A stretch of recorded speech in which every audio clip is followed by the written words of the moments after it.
Time to get inspired, develop, and improve your yoga knowledge in English.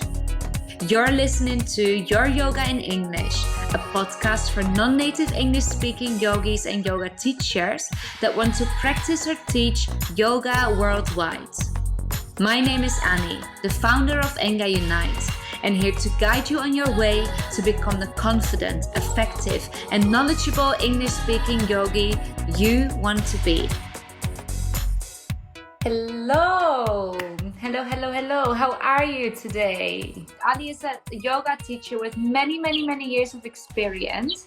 So today we're going to speak about how to organize your own international yoga retreat. And we're asking Ali, because he's got experience organizing over 50 international yoga retreats in Asia, in Africa, in Europe, maybe even other places that I don't know of.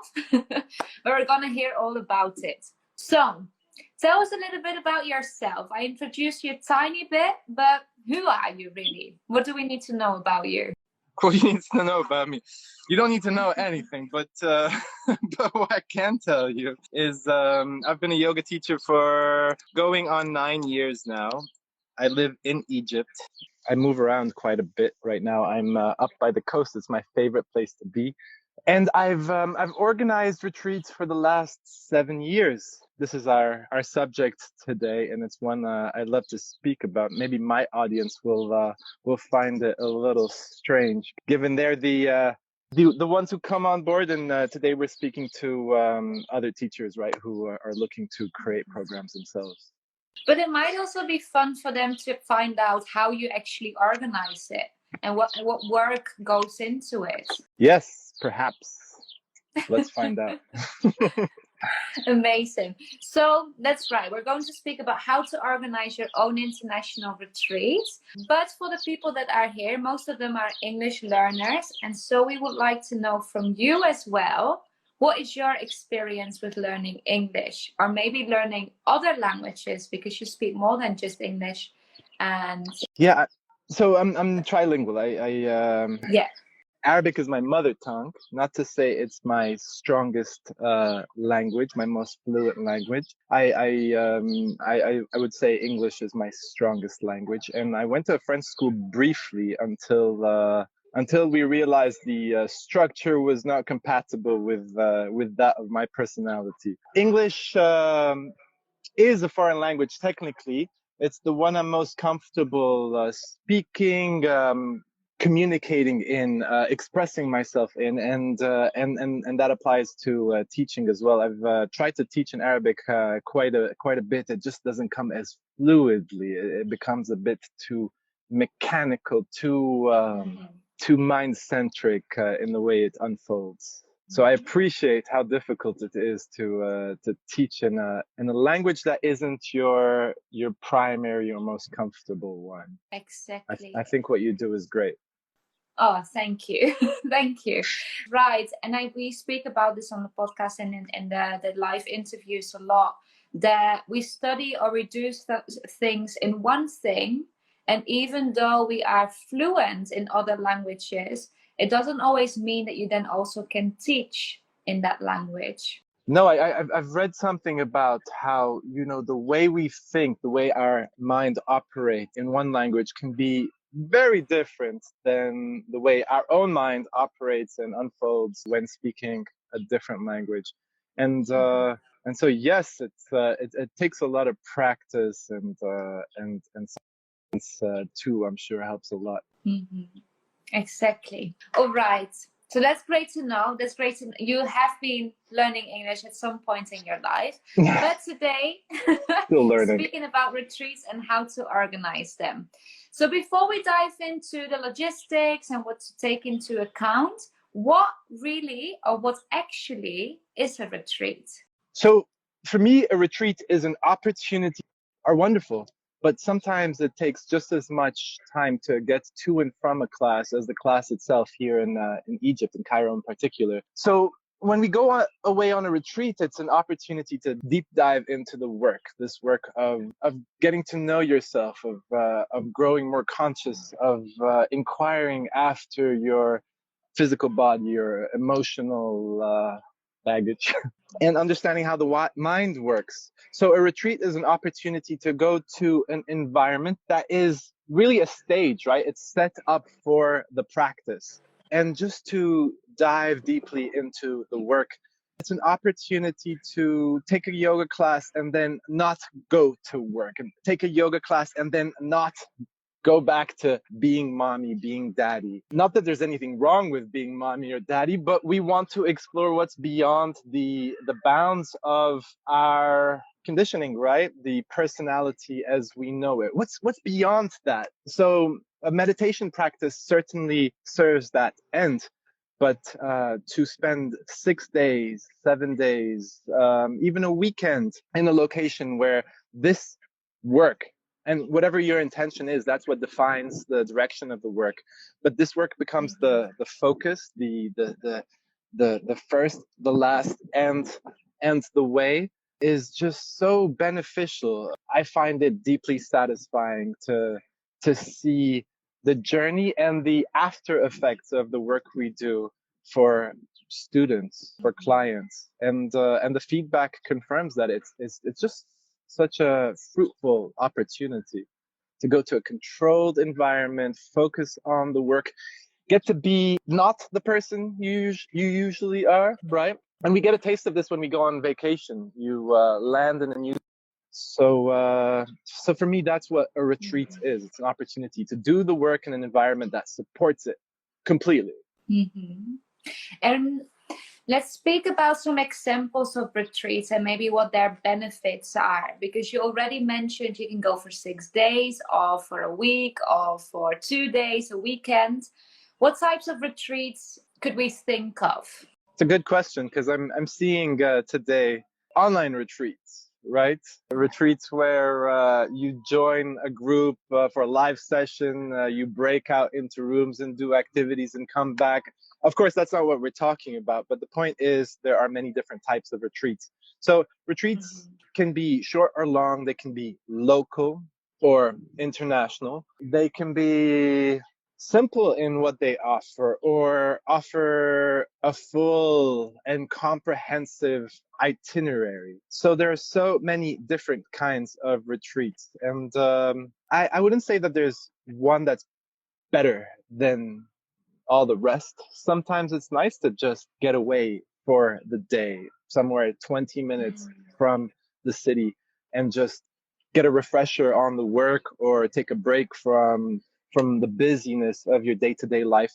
And other times you're traveling far away, and so a whole 7 days is necessary. We've been to India and spent I think we spent 12 whole nights there, and still it left us feeling like we could do with a couple more nights.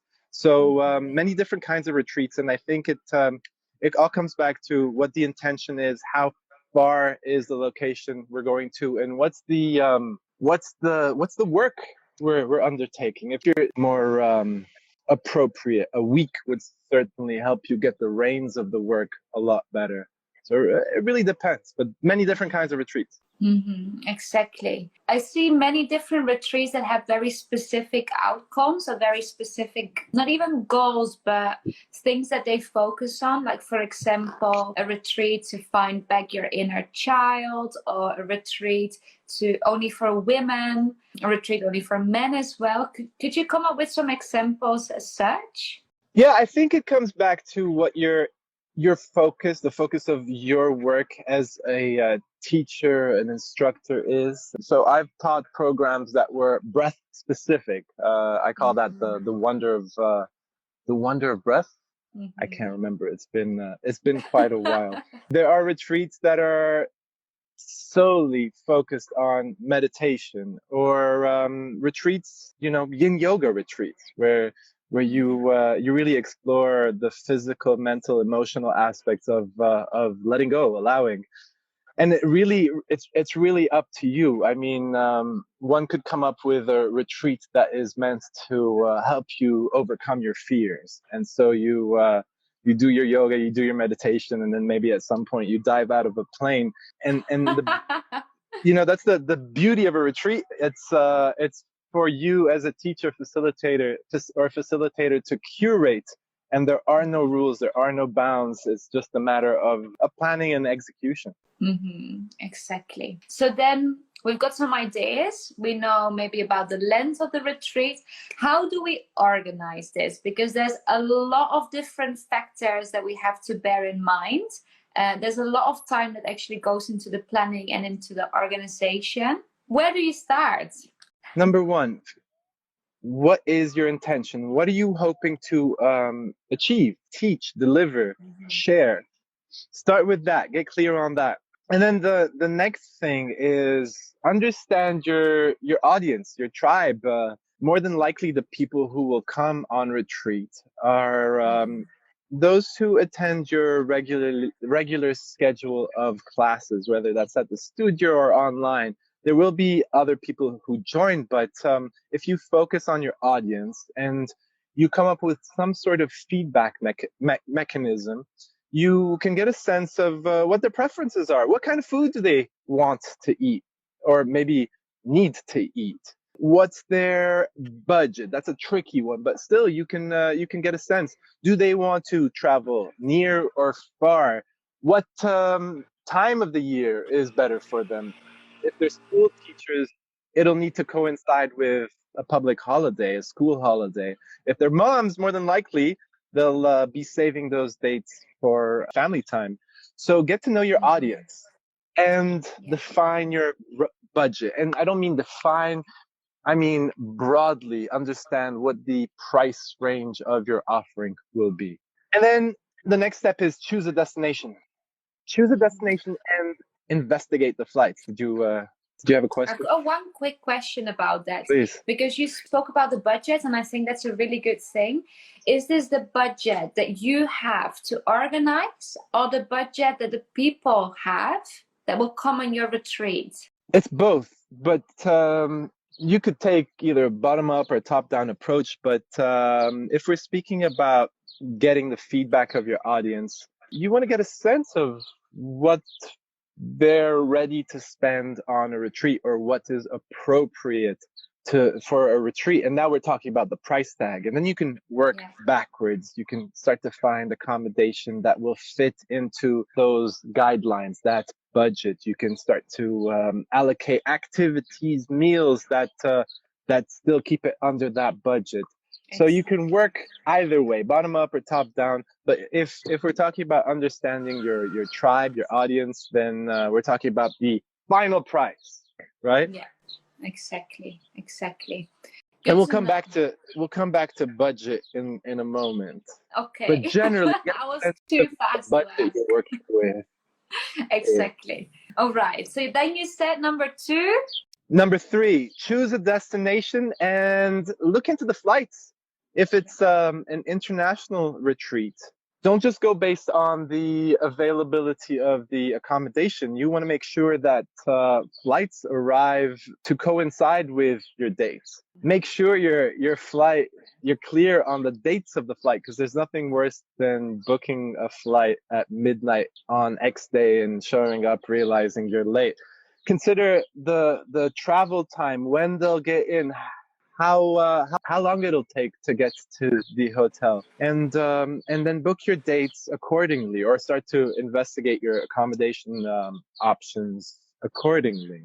And as far as accommodation, you've got plenty of choices. I see a lot of yoga teachers booking villas, and I'm sure there's a lot of wisdom to that. You have a small contained environment that's completely yours. But for me, working out of the infrastructure that a hotel or eco lodge or camp, some sort of facility offers, for me that's great. It also means if I'm going with a hotel or eco lodge, more than likely there's flexibility as far as the rooms. So if you're booking a villa, you're booking 5 rooms or 7 rooms. Maybe you're lucky you found a 10, 12 room villa, but that's it. And if you book just 10 of the 12, you're paying for the 12 anyway. If you get 15, 20 requests, you can't satisfy them all. So a hotel gives you the flexibility. Now, if you're booking way in advance and your audience is the sort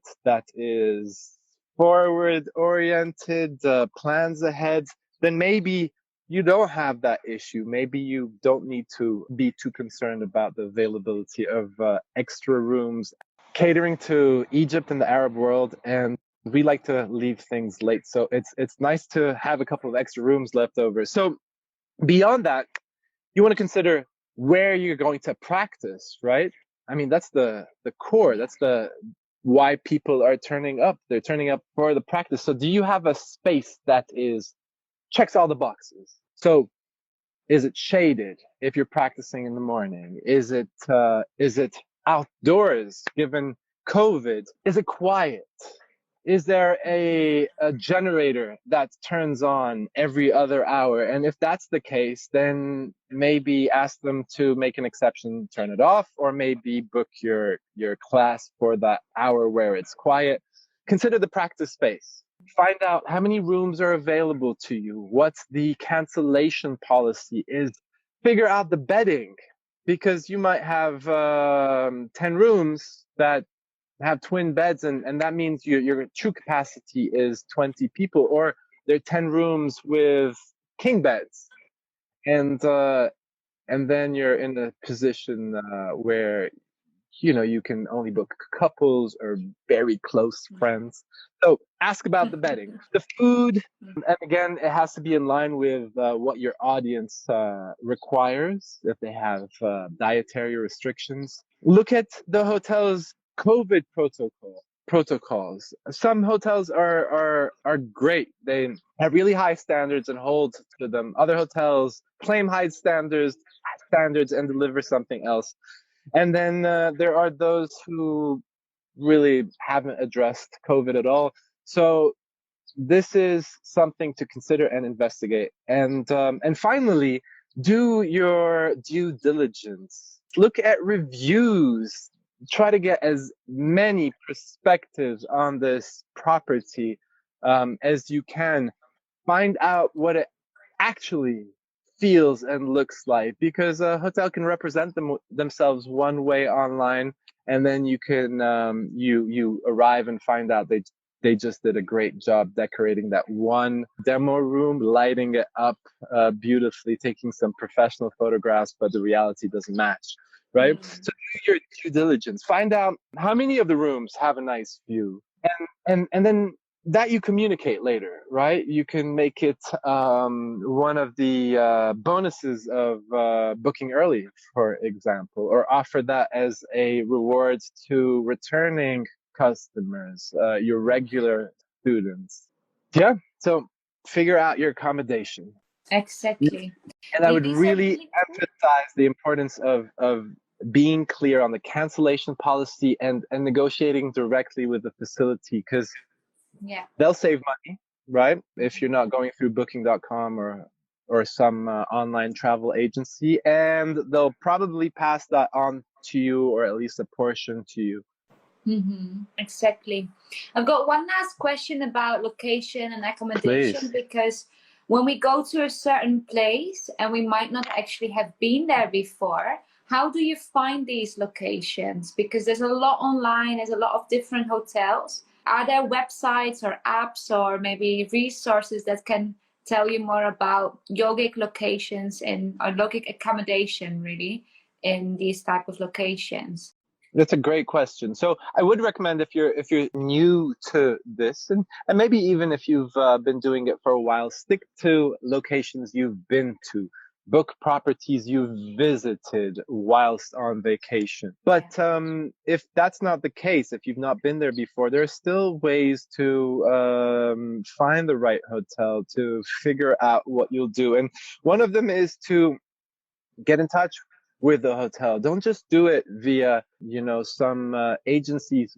Write them emails, call, inquire, be clear, and usually they're understanding. And if they're not, maybe that's a red flag. They're understanding that you are a group operator. You're the person who is bringing a number of people, and so you have all these questions. You have this due diligence. Ask them endless questions. Maybe make a list, and every time you have a good number of questions, send it over, and notice how they communicate. Because that's quite telling in terms of the service you'll get, the support you'll get on the ground on the day. Also, finding a local partner, a friend of a friend, an agency with good reviews, a fixer, an operator. That's a great way to have local support that really gets the culture, helps you navigate the terrain, and can visit the hotel maybe and just double check those things that are still of concern after you've spoken to the facility. Exactly. But I would say start, pick a location you've been to and you're comfortable. Yeah, exactly. That's a great tip. I think I would agree with that. It's always better to actually have a feel for the place and having been there, having been in touch with those people before already. Absolutely. It means you're comfortable. It means you're able to teach from that security, that place of confidence. Exactly. The worst thing in the world is to be in an unfamiliar place with a group of people who aren't themselves settled and to be disheveled yourself, to be out of center. So the prep work is really key. Mm-hmm. One thing to prevent that type of feeling as well is something that I've seen people do, but I would do that myself as well, is to go to the venue a couple of days earlier than the retreat starts, right? Absolutely. Yeah. It gives you a chance to rest and recover on your own time, to get centered. When I travel to Bali, it's between 15 and 23 hours of travel, so I make sure I arrive early. I book myself a massage on arrival. I go attend the yoga class. I have myself a mini retreat, and then I'm positioned to receive my my group and do so fresh, exactly. On point. Exactly. So that's a great piece of advice. Mm-hmm. So we know who it's for. We know maybe the demographics, the budget. We have a location or accommodation. What's next? We're clear on our intention in the first place. Like, why are we traveling, right? Is it to adventure? Is it to center? Is it to do some cultural touring? Or are we going to a place that's isolated so we can just, really go into the pressure cooker of the work? Mm-hmm. And then next, you start to curate your program. Now that you've figured out your accommodation, you start to create the itinerary. What are you going to do beyond the morning class or the morning and afternoon class or the morning, afternoon, and evening practice? Are you going to offer something beyond the yoga? Are you going to emphasize free time? And there are no rules, right? You do what you like, what you think is worthwhile, is needed, right? You're coming back to your intention to see, is this activity in line with what I'm trying to deliver? But you curate a program. There are 24 hours in a day, and never will you appreciate the full meaning of that as much as you will when you're responsible for a group in a foreign place or a remote place, hopefully. So consider what you're going to do. And you don't have to do something every minute or every hour of the day, but people will look to you for direction. So to say, free time now, free time for the next hour, for the next 3, or today is your free afternoon, is important. In fact, people will probably ask for a sample of your program while making a decision on whether or not to join or on arrival. So that's an important one. Figure out how your days will unfold, what you'll do between practices, and maybe how your practice will come into the schedule, the things you have planned. So in Bali, for example, we go for a beautiful walk, the Kampuhan Trail, and it's an opportunity to be mindful out. So for a portion of our walk, we put our phones away, we abide by silence, we take in the environment and really take our time with that walk, the uphill part of our walk, mind our breath. So we're bringing the practice into an activity that we're doing. We're taking meditation from being passive practice to more active practice. Mm-hmm. So your program can be part of the practice, your activity. can be part of the practice. Or they can just be leisurely, have to do with culture, touring, shopping. But consider, when are people going to do the shopping? If you're going somewhere exotic, far from home, when will they have an opportunity to go buy the gifts they're going to bring home? It's something to consider. So build your program. And related to that is decide what's included. What are the inclusions? Are you that dinner you built into the schedule? Are you paying? It's an optional item that people can decide to skip, for example. Anyway, life is optional. People should be allowed to do what they like within fair within reason. So that's it. Curate a program and decide what's included. From there, you build your day-to-day itinerary, right? You start to place things into the schedule. And I think whatever you decide, just make sure things aren't too packed unless you're communicating that it is an intensive program, it is an immersion, for example. Exactly. I completely agree with you. I think a lot of teachers in general get super excited and they want to do 4 or 5, 6 things every day. And not only for the people that are on the retreat, it's a lot, but for you as a teacher, having to be present and having to be in front of the group all the time. Yeah, it's very necessary to plan breaks or plan free time, like you said. So one of the first things you realize is just that there's a scarcity of time when you're the facilitator, when you're holding space. There's a lack of time for your practice, for naps, for showers, maybe even. So build in a little extra time, and people do appreciate that. You'll need it as well. Absolutely. So are there any other things that we need to bear in mind? Because there's a lot, this is all in terms of organization, but while you are there, things might happen or don't really go to plan.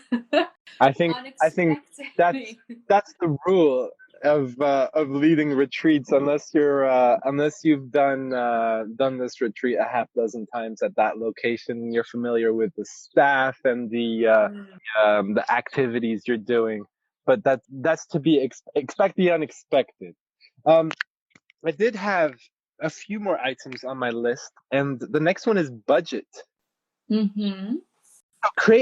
Open an Excel sheet, create an itemized budget, right? If you're taking people or you're meeting people in Bali, you're leading a group to Bali, you have to list all of your costs, from taxi or train ride to the airport, to the pickup on the other side, your flights, your accommodation, that extra night or two, maybe your meals, right? No, definitely your meals. I was going to say maybe your massage. That is a business expense, right? So you have to account for all of this, as well as your visa, miscellaneous entries, the long distance calls you're making, planning up to the retreat. So these are your costs. You got to make a list of those. And then from those, you're going to draw the items that apply to your clients, your students, your retreat goers. So you're not responsible for their visa cost, but you're more than likely including their accommodation costs, that extra dinner you're taking them to, or 3, right? You decide what's included. The bike ride, if it's part of the program. Gifts, giveaways, goodie bags. There are so many things. I mean, you might decide to include SIM cards, right? It really depends how you're deciding to go. So build these into an Excel sheet and decide how you're going to distribute your costs. What I do usually is list my costs, tally that up, figure out what the total is, and portion it out over X number of retreat goers. So I'm dividing by 7 or dividing by 8. Each retreat goer will be contributing to a portion of my costs. And then, of course, the income. And income is something you have to consider really well. It's not just a factor of the morning class and the afternoon session you teach, but all the time that goes into planning your retreat, right? This is your time. This is your effort. This has to be reflected in the cost of the retreat, as does the responsibility of holding space, because a retreat is not like a class. Retreat involves classes, but it requires and demands a whole lot more. You're there, you're holding space, and you may be the sort of person who holds a whole lot of space.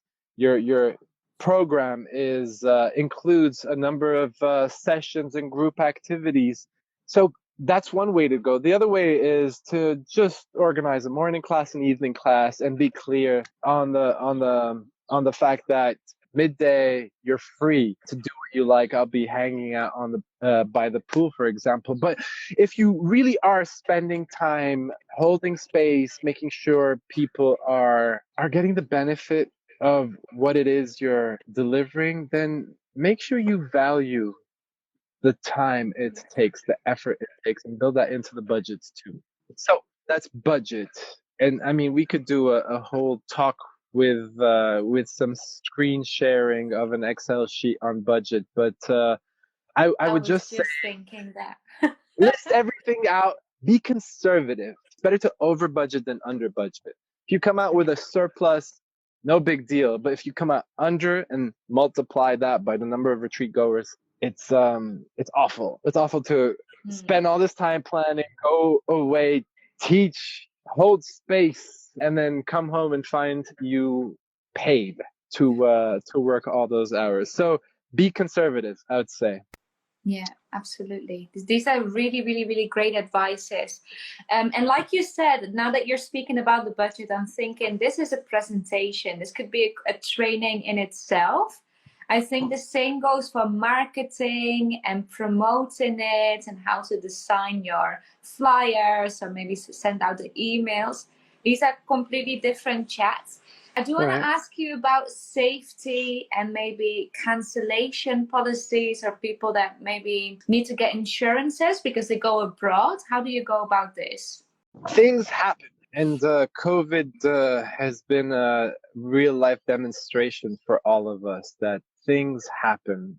And even outside of COVID, I've had an attempted coup in Turkey cause a retreat to be canceled. A volcano coming alive in Bali necessitate that I reassess my cancellation policy going to Bali. COVID, I think, disrupted plans for many people. So yes, you want to consider possibilities and then create a very clear, on point cancellation policy. And there are templates online. And if you get in touch, I'd be happy to, if anyone gets in touch with me, I'd be happy to share mine. It's important to be clear on what your terms are. If you cancel early, if you cancel on the day, will you get your money back? To what extent will you get your money back? Things happen. And over the years, you're guaranteed to meet many different scenarios. So spend some time considering the possibilities and know that things will happen outside of those bounds. I always recommend for my travelers to buy travel insurance, and that covers things like natural disasters and maybe coups as well. And maybe where you live, insurance for a yoga teacher, a retreat organizing yoga teacher is a thing. It isn't where I live, unfortunately, but then again, at least you can be clear on your own cancellation policy. And when you're talking about a cancellation policy, your job is to not only be clear with your clients, but to negotiate the terms with the hotel. What if one of my retreat goers tests positive the day before their flight? What will the situation entail in that case? And nowadays, this is a big portion of your cancellation policy, the terms you can then offer to your retreat goers. Great advice, really, really great advice. I hope we don't need the last type of question. in the future, in the soon future, near future. But I think it will be a thing for a while. So it's a good thing to include indeed. I think in any case, one should have a cancellation policy that's very clear. Obviously. Because if you do one retreat and you have 10 people sign up, chances are one of those 10 people won't make it. So what is a procedure we're following in that situation? And does it differentiate between a person who decided that they don't want to come and someone on the other hand who is unable to come because of sickness or missed a flight, for example? That's up to you, but it's important to be very clear. Exactly. Really good point.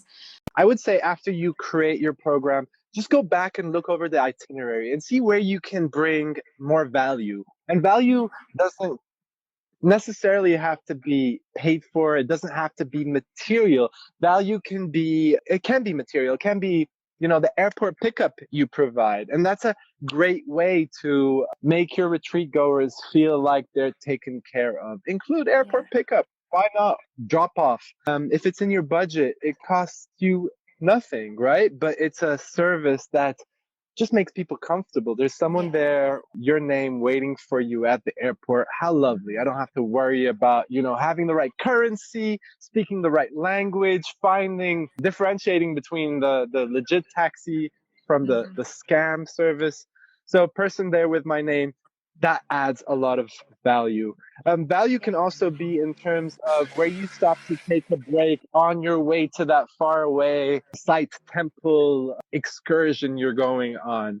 A nice coffee shop in a rice field can add a lot of value to your program for the day. So come back and weave in the value if you can. And I would say also speak to the locals, because I've made the mistake of assuming that my program for my following Bali retreat will hold, when in fact it overlapped with a full moon. And if you've been to Bali, a lot of time goes into preparing for ceremonies. So if you're there during a ceremony and you have taken for granted that this local communal space is available for your practice, you're going to run into trouble, because that's where people gather. That's where people, the locals, make their preparations. So just speak to a local, make sure that your plan makes sense.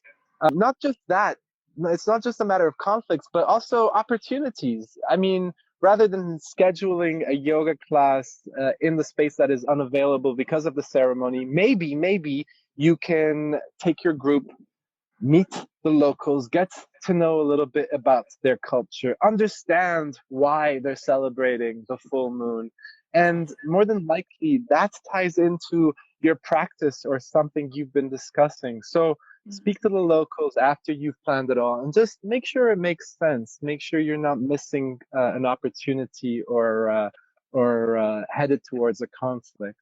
And then finally, my last piece of major advice in planning a retreat is be authentic.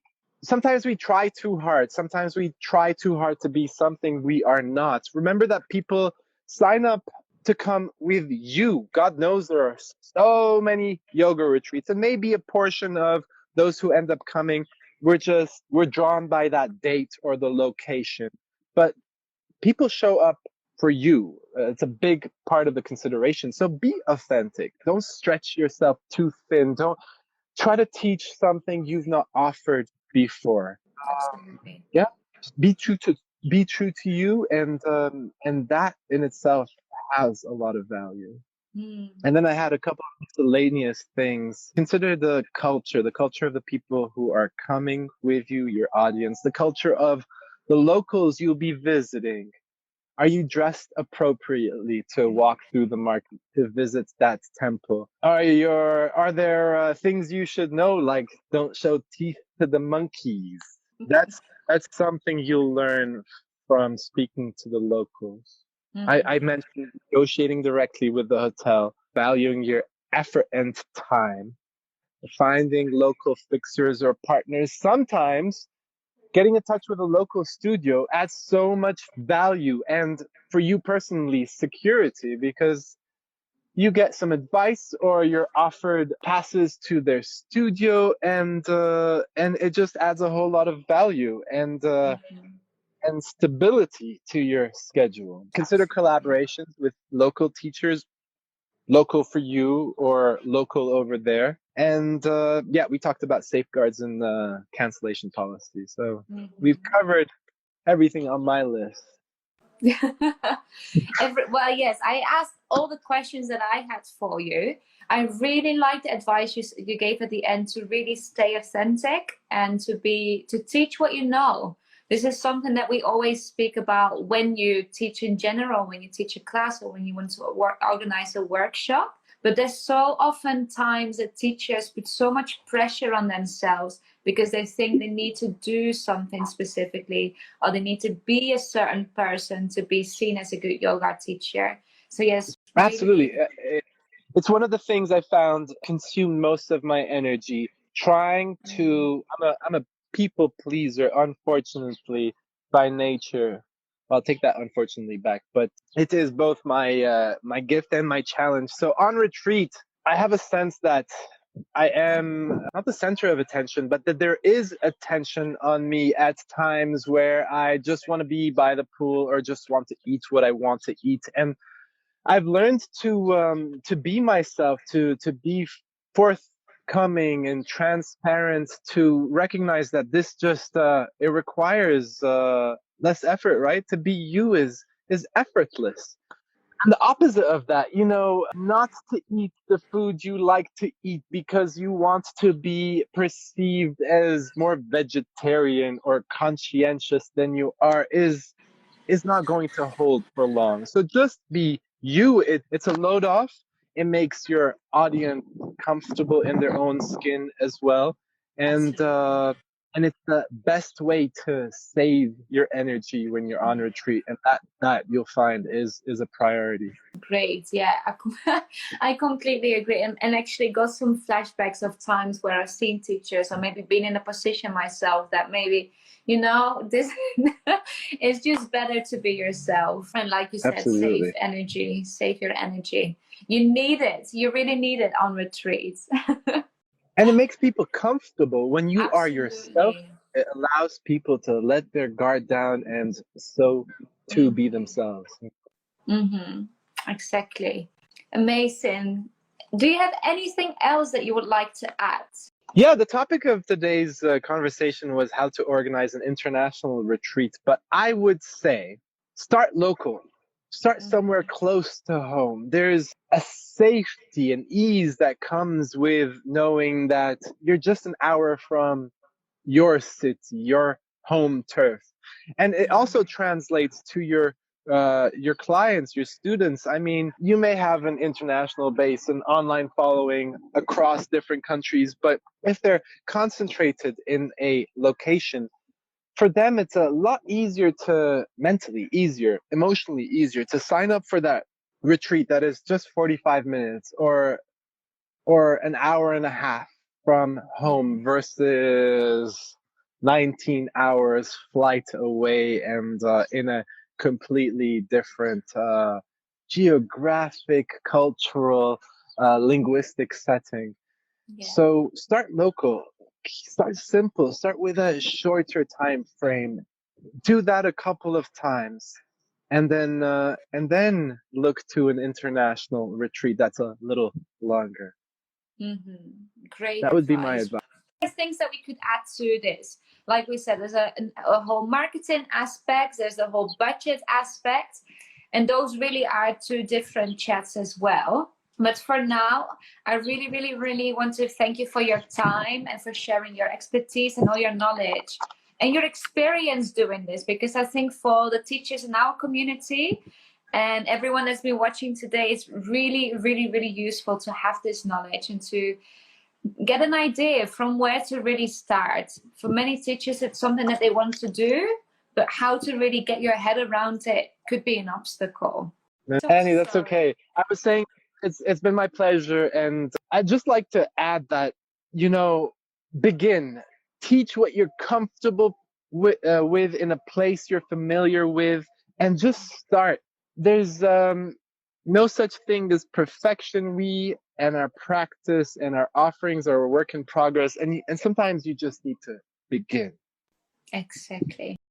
Very nice. Very nice. We're gonna leave that there. Really nice piece of advice to end the chat with. Again, Ali, thank you so much. Pleasure. I will speak to you very soon again. I'm looking forward to it. Have a beautiful day. Thank you. You too. Namaste. See you later, everyone. And remember, if you have any questions, just send a message and we'll get back to you as soon as possible. If you feel inspired and like what you learned today, I'd love for you to leave a review. Don't forget to subscribe and follow us at Enga Unite. Join the community and become a member of the Teach Yoga in English support group on Facebook. Practice, rest, repeat, and all will come.